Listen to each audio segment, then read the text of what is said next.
রাসূল সাল্লাল্লাহু আলাইহি সাল্লাম বলেছেন, যখন দুঃখ হবে, কষ্ট হবে, মৃত্যুকে স্মরণ করো, কষ্ট তোমার জন্য আসান হয়ে যাবে, সহজ হয়ে যাবে। আল্লাহর নবী হযরত ইউসুফ আলাইহিস সালাম কেমন কষ্ট পেয়েছিলেন, আমি এই ঘটনা থেকে এটাই বললাম, লোকেরা কষ্ট দিচ্ছে, আপনি ধৈর্য ধারণ করেন, ভাইয়েরা কষ্ট দিচ্ছে, ধৈর্য ধারণ করেন। ইউসুফ আলাইহিস সালামের পিতা বললেন, হযরত ইয়াকুব আলাইহিস সালাম, আমি ধৈর্য ধারণ করাই শ্রেয় মনে করছি, উত্তম মনে করছি।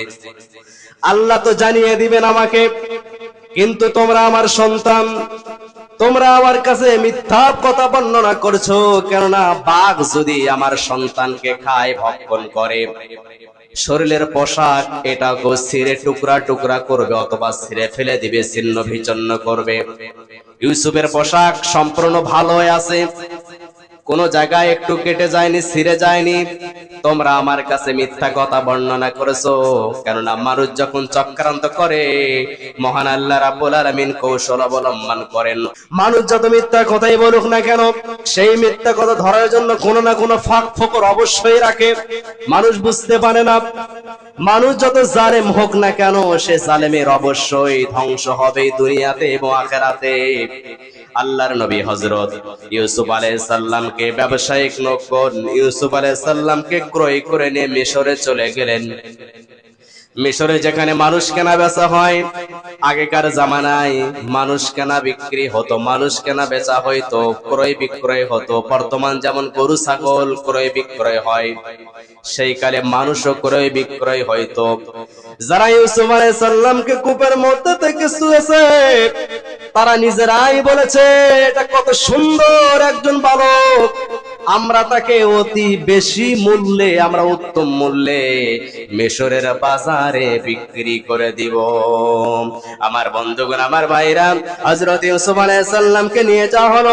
অনেকগুলো গোলাম সেখানে বসে আছে, 50, 60, 100 অনেকগুলো গোলাম সেখানে বসে আছে।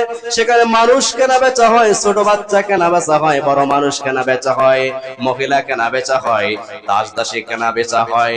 আল্লাহর নবী হযরত ইউসুফ আলাইহিস সালামকে সেখানে বসিয়ে রাখা হলো। ইউসুফ আলাইহিস সালামকে বিক্রি করা হবে। ইউসুফ আলাইহিস সালামের দাম এত বেশি চাওয়া হলো, কেউ তার মূল্য দিতে পারলো না।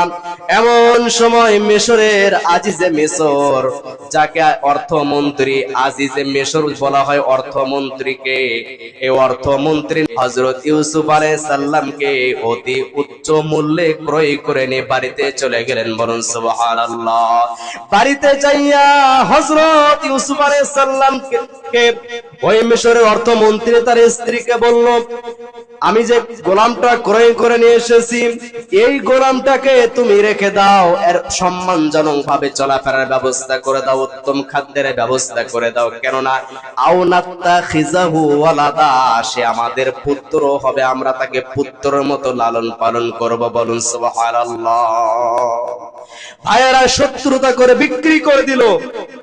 আল্লাহ তাআলা বলেছেন, তারা চক্রান্ত করে, আমি আল্লাহ কৌশল অবলম্বন করি, তাদের চক্রান্ত ব্যর্থ হয়ে যায়, আল্লাহর কৌশলই জয়ী হয়ে যায়। সুবহানাল্লাহ।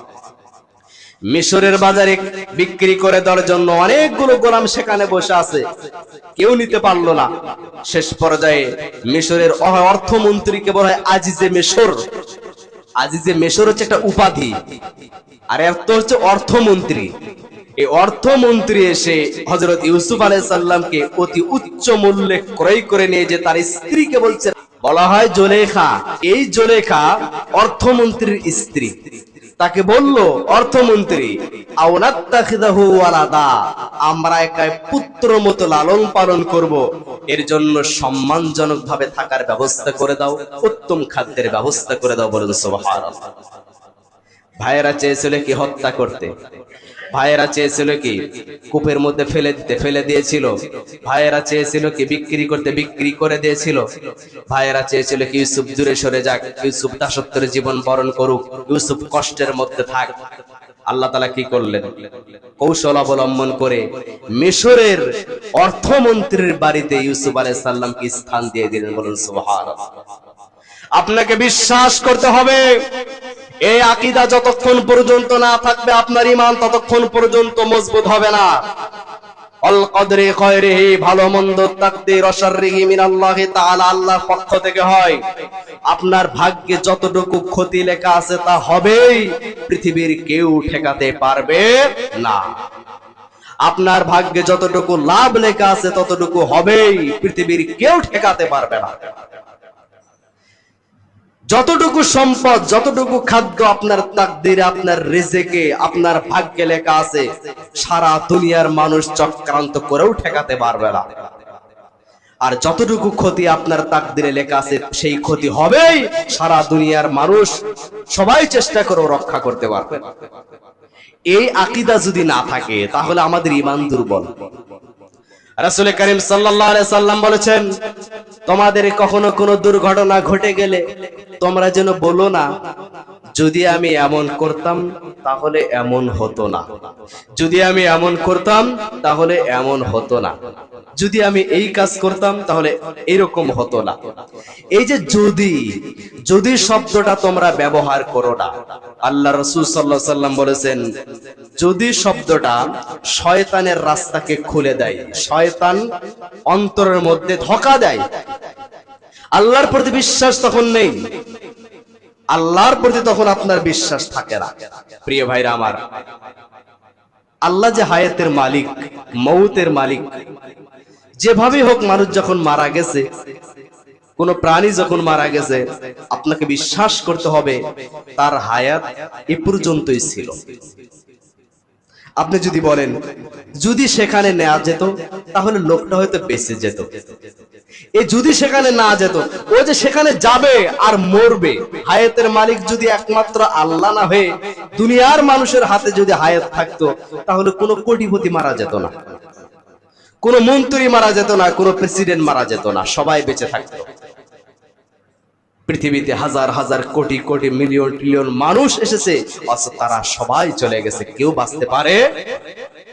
অতএব বিশ্বাস রাখতে হবে যে আমার তাকদীরে যতটুকু লেখা আছে, ভালো কিংবা মন্দ, ততটুকু ঘটবেই। সবাই চেষ্টা করে আমাকে সেই ক্ষতি থেকে রক্ষা করতে পারবে না, সবাই চেষ্টা করে আমাকে লাভ করে দিতে পারবে না।